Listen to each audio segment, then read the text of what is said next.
पूरा एक्सरसाइज 5.1 है, इसमें कह रहा है NCERT की बुक है।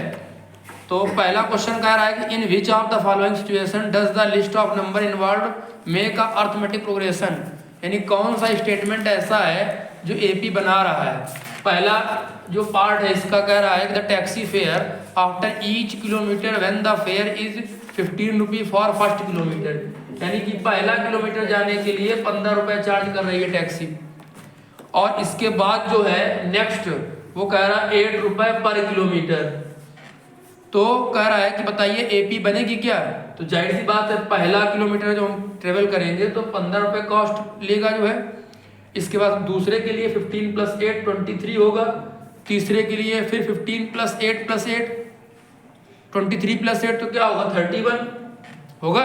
तो इस तरीके से हम 8 को ऐड करते जाएंगे तो हमको नेक्स्ट टर्म मिलता जाएगा कि एपी बनेगा। तो पहला वाला केस हमारा एपी में है। दूसरा कह रहा था amount of air present in a cylinder when a vacuum pump remove 1/4 of the air remaining in the cylinder at a time. अब एक सिलेंडर में कोई गैस फिल है और उसको वैक्यूम पंप निकाल रहा है एक बार में 1/4। अब जरा इसको समझो, अगर मान लो यहाँ पे कि कुछ अमाउंट है, मान लो x अमाउंट है गैस का, अब एक बार में 1/4 निकाल दिया तो कितना बचेगा। x से अगर 1/4 निकाल दिया जाए x तो क्या बचेगा 3/4x। बोलो, तो पहले तो x था, जब हमने इतना रिमूव कर दिया तो क्या बचेगा 3/4x। इसका फिर निकाल देंगे 1/4 तो कितना बचेगा। अब 3/4x का 1/4 क्या होगा 3/16x। और अगर हम 3/4x से 3/16x माइनस करेंगे तो यहाँ एलसीएम क्या आएगा 12x - 3x, तो ये आएगा 9x/16। आएगा कि नहीं आएगा बोलो। अब ये 3 टर्म्स हैं, इनको चेक करना एपी है कि नहीं। तो इनका सम करो, इसके डबल के बराबर देखो आ रहा है कि नहीं आ रहा है। तो 2 × 3/4x इनको सम करो तो x + 9x/16 एलसीएम लेंगे तो यहाँ 16x हो जाएगा प्लस का 9x हो जाएगा। इधर क्या होगा 6x/4, यहाँ आ रहा है 25x/16 और यहाँ आ रहा है 6x/4। अगर ऊपर नीचे 4 का मल्टीप्लाई भी कर लेंगे तो नीचे क्या हो जाएगा 16 और ऊपर हो जाएगा 24x। तो क्या ये बराबर है, नहीं बराबर है। तो इसका मतलब ये एपी नहीं फॉर्म होगी। तो ऐसे कोई भी क्वेश्चन जिसमें ये कह दे कि हाफ बाहर किया गया, 1/4 रिमूव किया गया या 1/4 करेंगे तो उसमें कभी एपी नहीं बनेगी। जैसे कहा जाए कि एक बैग में कुछ गेंदे हैं, उसमें हाफ गेंद निकाल ली हमने, जो बची फिर उसकी हाफ निकाल ली, फिर जो बची फिर उसकी हाफ निकाल ली, तो ये भी एपी नहीं बनेगी क्योंकि इसमें वैल्यू लगातार एक जैसी डिक्रीज नहीं होगी। आप एग्जाम्पल लेके देखो ना, अगर मान लीजिए 100 गेंदें हैं एक बैग में, आपसे कहा गया पहले 100 थी, आपसे कहा गया आधी निकाल दो, तो अब कितनी बची, फिर आधी निकाल दो, अब कितनी बची। तो यहाँ डिफरेंस आ रहा है 50 का आ रहा है, यहाँ आ रहा 25 का, तो डिफरेंस सेम कहाँ है। तो इसको इस एग्जाम्पल से आप समझ सकते हो कि जब भी कोई फ्रैक्शनल वैल्यू बाहर की जाएगी तो हम उसको एपी नहीं कहेंगे। ठीक, पैटर्न तो बन रहा है ये, लेकिन ये एपी नहीं है। पैटर्न तो बन रहा है क्योंकि इसमें हाफ करते जा रहे हैं, तो पैटर्न तो बनना है, लेकिन ये हमारी एपी नहीं कह सकते। एपी में क्या होता है कि हमारा डिफरेंस सेम आना चाहिए। तो ये दूसरा वाला पार्ट हमारा एपी नहीं बनाएगा। तीसरा देखो, थर्ड में कह रहा था cost of digging a well after every metre of digging when cost 150 for the first metre, यानी कि एक पहला जो मीटर डिगिंग का कॉस्ट है वो है 150 रुपए, और उसके बाद अगर कोई खोदेगा उसको और तो 50 रुपए पर मीटर है। तो अगर किसी वर्कर ने उसको खोदना शुरू किया तो पहला तो मीटर जाएगा 150 रुपए खर्चे पे, और दूसरा क्या होगा 150 + 50 तो क्या होगा 200।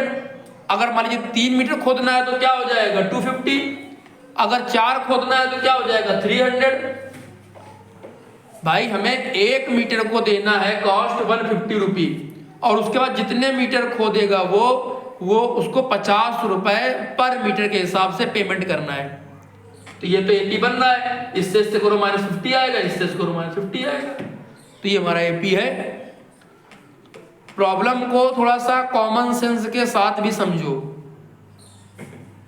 जैसे टैक्सी फेयर वाला जो क्वेश्चन था, या हो सकता है कि कहते कि लाइब्रेरी से कोई बुक इशू कराई तो पहले दिन का चार्ज 5 रुपए है, अगले दिन से पर डे का 3 रुपए है। बताइए एपी बने कि नहीं बनेगी? बिल्कुल बनेगी। अगर आप एक दिन के लिए बुक ले जाएंगे तो आपको 5 रुपए देने, 2 दिन के लिए जाओगे तो 8 रुपए, 3 दिन के लिए जाओगे तो 2 दिन के 6 रुपए और 5 11 रुपए हो जाएंगे। तो आगे जितने भी दिन ले जाओगे तो पर डे का 3 रुपए ऐड होगा, 5 रुपए केवल पहले दिन का है, तो ये एपी बनाएगा। ठीक है। लास्ट इसका 4th पार्ट है, कह रहा था amount of money in the account every year when 10,000 is deposit eight compound interest. कभी भी कंपाउंड इंटरेस्ट एपी नहीं बनाता है, क्योंकि कंपाउंड इंटरेस्ट में क्या होता है कि इंटरेस्ट हर साल का हम प्रिंसिपल को ऐड करके निकालते हैं। कंपाउंड इंटरेस्ट को बोलते हैं इंटरेस्ट पे इंटरेस्ट। सीआई एसआई में क्या होता है कि वो एपी बनाएगा, एसआई की बात करेगा तो एपी फॉर्म होगी, सीआई की बात करेगा एपी नहीं फॉर्म होगी। आप लोग याद रखें और आप करके देख सकते हो। जैसे मान लो इसमें जो कह रहा है इसी को देख लो, कह रहा है कि 10,000 रुपए डिपॉजिट किए, तो मान लीजिए मेरे पास 10,000 रुपए प्रिंसिपल था, तो पहले साल का इंटरेस्ट निकालेंगे तो क्या करेंगे, 10,000 इंटू पी क्या दिया गया 10,000, आर क्या दिया 8 और टी क्या दिया 1 अपॉन क्या होगा, तो 2 0 से 2 0 कैंसिल, तो इंटरेस्ट क्या आ गया 800। ठीक है। तो अमाउंट क्या हो जाएगा, इसको ऐड कर देंगे तो हो जाएगा 10,800 हो गया। तो पहले अमाउंट था 10,000, एक साल के बाद हो गया 10,000। अब अगले ईयर के लिए सेकेंड ईयर के लिए ये बन जाएगा प्रिंसिपल। आप इसका निकालेंगे 8% तो क्या हो जाएगा, इसको यहां इरेज कर रहे हैं, तो 10,800 इंटू 8 इंटू 1 अपॉन 100। तो अब ये क्या हो जाएगा 864। अब इसको इसमें ऐड करेंगे तो क्या हो जाएगा, ये आएगा 11,664। अब जरा देखो क्या जो इसका डिफरेंस था वो सेम है, यहां पे तो डिफरेंस है 800 का और यहां पे 864 का, तो ये सेम कहां पे है। तो कभी भी सीआई में एपी नहीं बनेगी। जरूरी नहीं कि आप सॉल्व करें, अगर एमसीक्यू में क्वेश्चन मिल रहा है तो आप सीआई पढ़ करके उसको आप लिखा सकते हो कि एपी नहीं बनेगी। ठीक है ना। तो इस तरीके से ये पहला जो क्वेश्चन था कंप्लीट हो गया, जिसमें पूछा था कि एपी फॉर्म होगी या नहीं फॉर्म होगी। ठीक है। नेक्स्ट क्वेश्चन देखते हैं।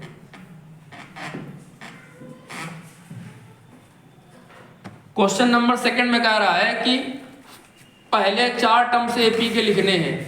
अगर आपको ए दिया गया है 10 और डी दिया गया है 10, तो कह रहा है कि 4 टर्म्स एपी के क्या होंगे। तो देखो सबसे पहले T1 निकालेंगे तो ए ही होता है, और T2 निकालेंगे तो क्या होगा A प्लस डी होगा।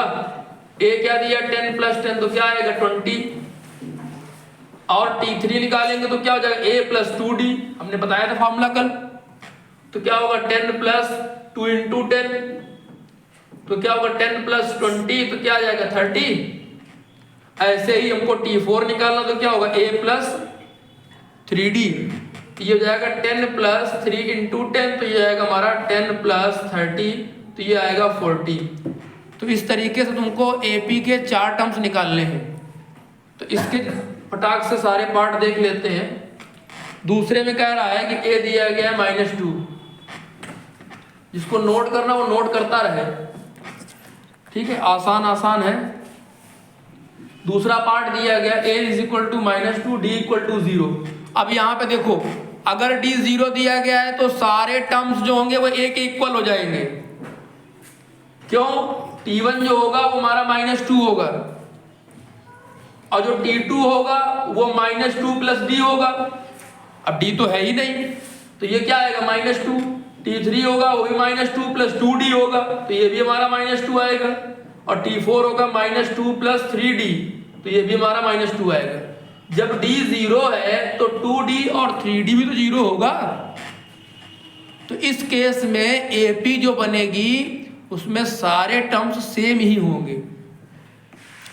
कई बार आपसे ये पूछ देता है कि बताइए AP बनेगी क्या, तो कहोगे हाँ, अगर D 0 होगा तो भी AP बनेगी। बस कंडीशन ये है कि अब सारे टर्म्स जो होंगे वो सेम होंगे, एक जैसे। थर्ड वाला पार्ट कह रहा है सेम ऐसे ही करना आपको। A दिया गया है 4 और D दिया गया है -3। अब यहां से आपको पहले तो T1 निकालना, तो T1 क्या होगा, A क्या दिया गया 4, T1 को आप A दिखाओगे।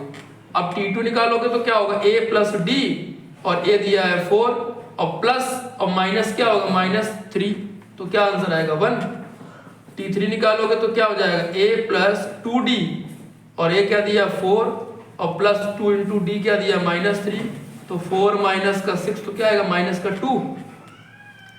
इसी तरीके से आगे नेक्स्ट निकाल लो T4, तो A प्लस 3D हो जाएगा। A क्या दिया गया है 4 और 3D की वैल्यू -2, तो 4 माइनस 6 तो आ जाएगा माइनस का, सॉरी यहाँ पे 3 होगा, D दिया गया -3, तो ये 9 हो जाएगा, तो -5 आंसर हो जाएगा।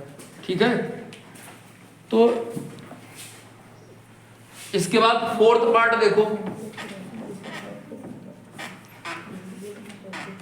फोर्थ पार्ट में क्या कह रहा है, इसमें D दिया गया है फ्रैक्शन में,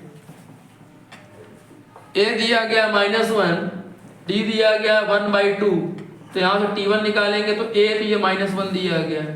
T2 निकालेंगे तो A प्लस D, तो -1 प्लस 1/2, तो -1 प्लस 1/2 यहाँ एलसीएम लेंगे तो 2, तो -2 प्लस 1, तो माइनस का 1/2 आएगा। सिमिलरली T3 निकालो तो ये तो -1 ही रहेगा क्योंकि A प्लस 2D होगा, और 2 इंटू D क्या होगा 1/2, ये कट जाएगा, तो -1 प्लस 1 तो 0 आ जाएगा। और जब T4 निकालेंगे तो क्या हो जाएगा A प्लस 3D, A क्या है -1 और 3D क्या है 1/2, 3/2 हो जाएगा। तो जब यहाँ पे 2 एलसीएम लेंगे तो -2 प्लस 3, तो 1/2 आएगा। तो ये हमारा आएगा फोर्थ टर्म, -2 प्लस 3, 1/2 ही तो आएगा।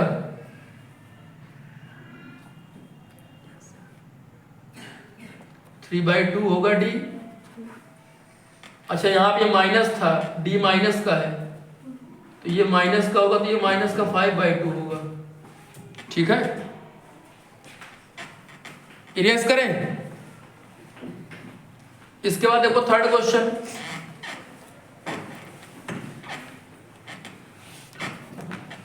थर्ड क्वेश्चन में कह रहा है कि for the following AP right the first term and common difference. यहाँ पे आपको AP दिया गया है 3 क्या होगा 1 -1 -3, ये AP दिया गया है। अब इसके बाद क्या आएगा ये बताना है, तो बस केवल आपको D निकालना है।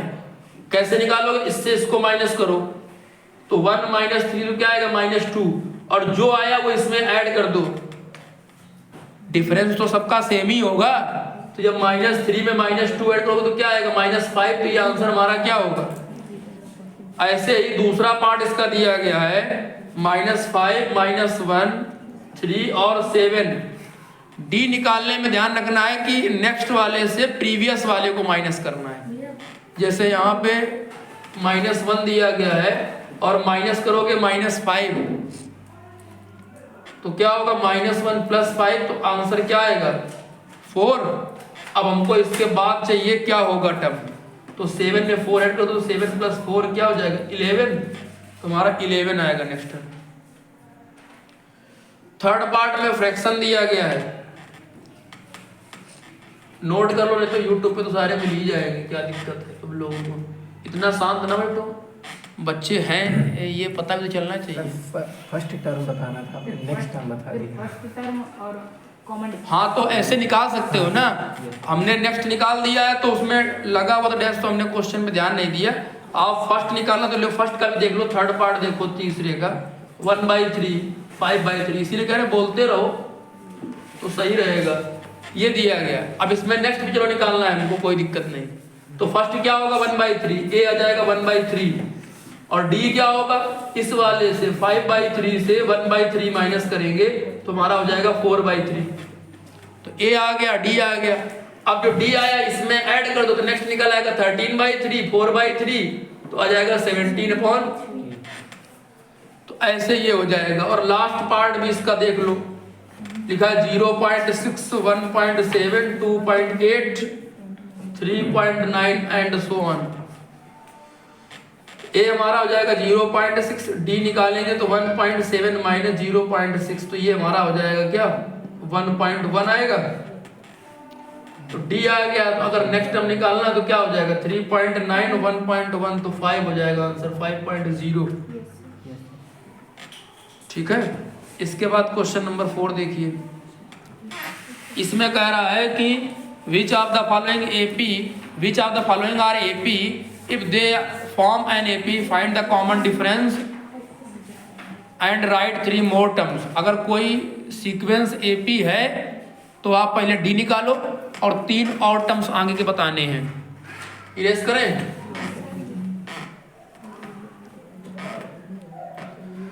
बहुत आसान एक्सरसाइज है ये, जो है एनसीईआरटी में दी गई है। पहला क्वेश्चन कह रहा है 2, 4, 8 और 16। अब यहाँ पे देखो, पहली बात तो ये हमें दिख रहा है कि 2 के मल्टीपल्स हैं तो एपी बनेगी ही नहीं, क्योंकि यहाँ पे ऐड नहीं कर रहे हैं, मल्टीप्लाई कर रहे हैं। फिर भी आपको चेक करना है तो कोई भी 3 टर्म्स ले लो, उनको ए बी सी नेमिंग कर दो। हमें क्या पढ़ा है कि 2b = a + c होती कंडीशन। तो अगर हम 2 × 4 करेंगे तो 2 + 8 के इक्वल आना चाहिए। तो यहाँ तो 8 आ रहा है, यहाँ 10 आ रहा, तो ये नॉट इक्वल टू है। तो इसका मतलब ये हमारा एपी है ही नहीं। जब एपी नहीं है तो हमें आगे के टर्म्स भी नहीं निकालने हैं और डी भी नहीं निकालना है। मेरा पूरा काम बच गया। दूसरा क्वेश्चन देखो, इसी का दूसरा पार्ट समझ में आया। अब दूसरे में क्या कह रहा है 2, 5/2, 3, 7/2। जल्दबाजी आप लोगों को नहीं करनी है, पूरा प्रोसेस करना है। अब यहाँ पे देखो हमें एपी पता करना है तो हर क्वेश्चन में क्या करना है, कोई 3 टर्म चूज करने हैं। इसको ए, इसको बी, इसको सी देना है। अब बीच वाले का डबल करना है और जो साइड में है उनको ऐड करना है। तो अब 2b करेंगे तो 5/2 × 2 करेंगे तो 5 हो जाएगा, और इनको ऐड करो 2 + 3 तो ये हमारा 5 = 5, यानी हमारा ये एपी बन रहा है। अगर बन रहा है तो अब आप डिफरेंस निकाल लो। तो डिफरेंस कैसे निकालोगे, इससे इसको माइनस कर दो। 5/2 माइनस का, तो यहाँ एलसीएम लोगे 2 तो 5 - 4 तो 1/2 आ गया। अब 1/2 इसमें ऐड करते जाओ तो 7/2 + 1/2 8/2 तो 4 हो जाएगा। अब 8/2 + 1/2 तो 9/2। ये 8/2 ही तो था। तो 8/2 और 1/2, फ्रैक्शन को फ्रैक्शन से ऐड करना आसान होता है, तो हमने उसको फ्रैक्शन में ही पढ़ा। 4 को 8/2 कह सकते हैं। 8/2 + 1/2 तो 9/2, और 9/2 + 1/2 10/2 तो 5 हो जाएगा। 10/2 यहाँ लिखना नहीं है, उसको सॉल्व करके लिखना है। ठीक है। तो ये हमारे 3 टर्म्स हो जाएंगे। आसान सा क्वेश्चन था। ठीक है। नेक्स्ट देखो इसी का, ये सारे 4th क्वेश्चन के पार्ट हैं। थर्ड दिया गया निगेटिव, हर तरीके के पार्ट दे दिए गए हैं। माइनस का 1.2, माइनस का 3.2,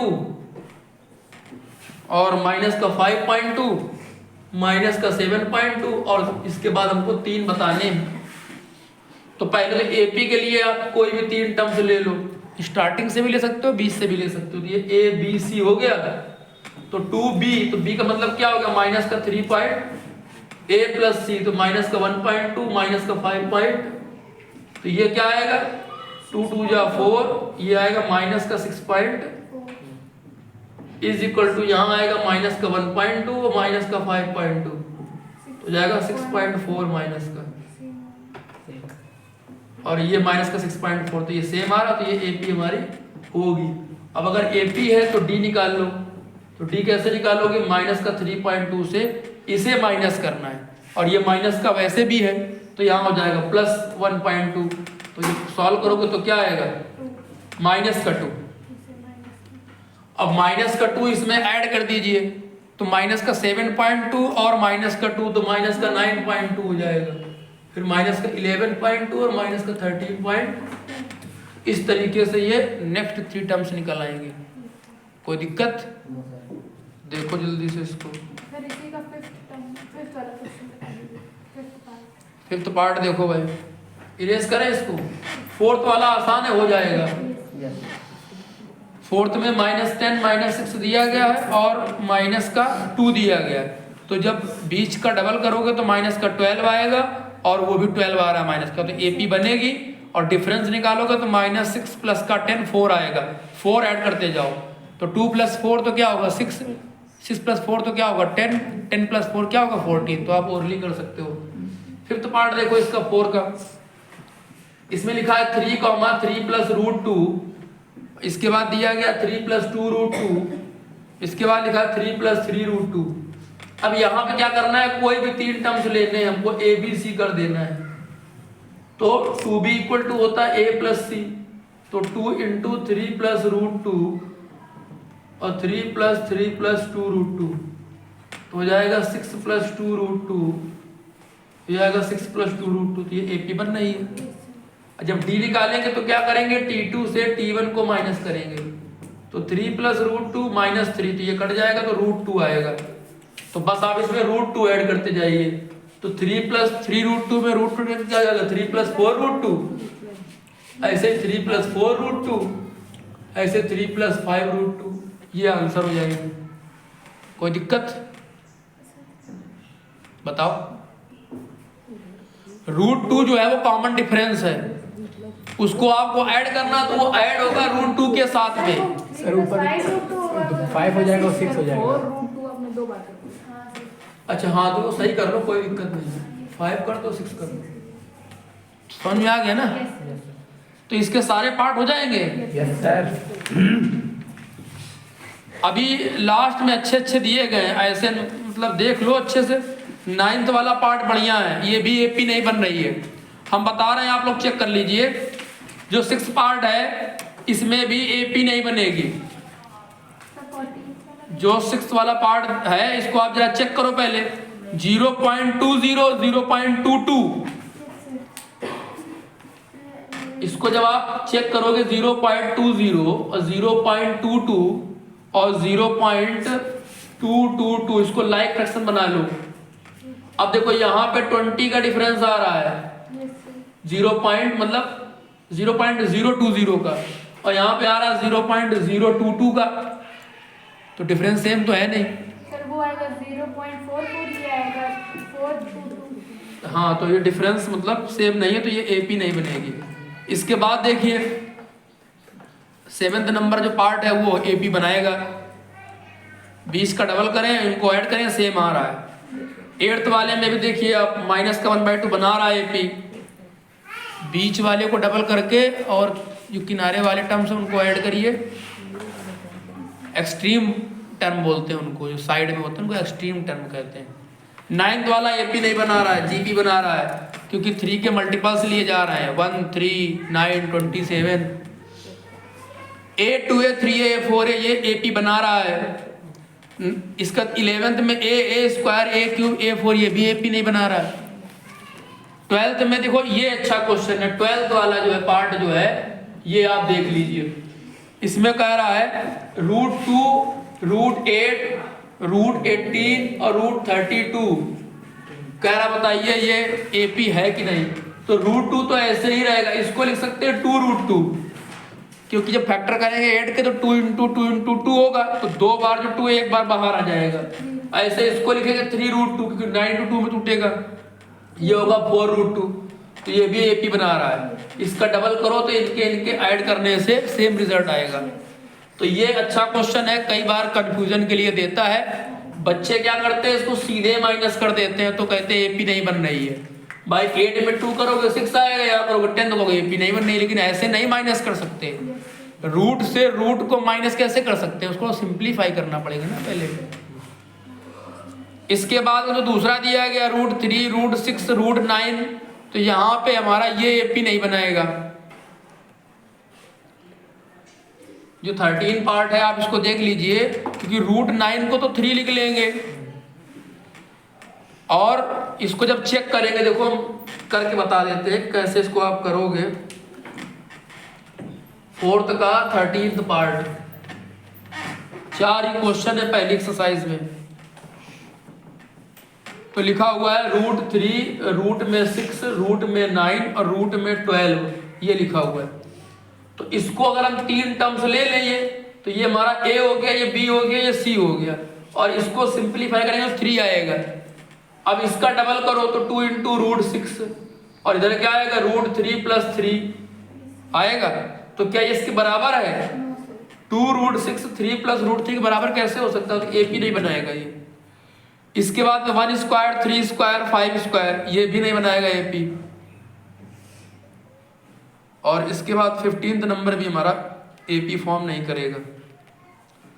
बाकी आप लोग करके चेक कर सकते हो। तो ये पहली एक्सरसाइज हो गई। नेक्स्ट एक्सरसाइज में आपको पढ़ना है nth टर्म पढ़ना है, ठीक है। तो इतना आप लोग करिए, फिर हम बताते हैं नेक्स्ट एक्सरसाइज।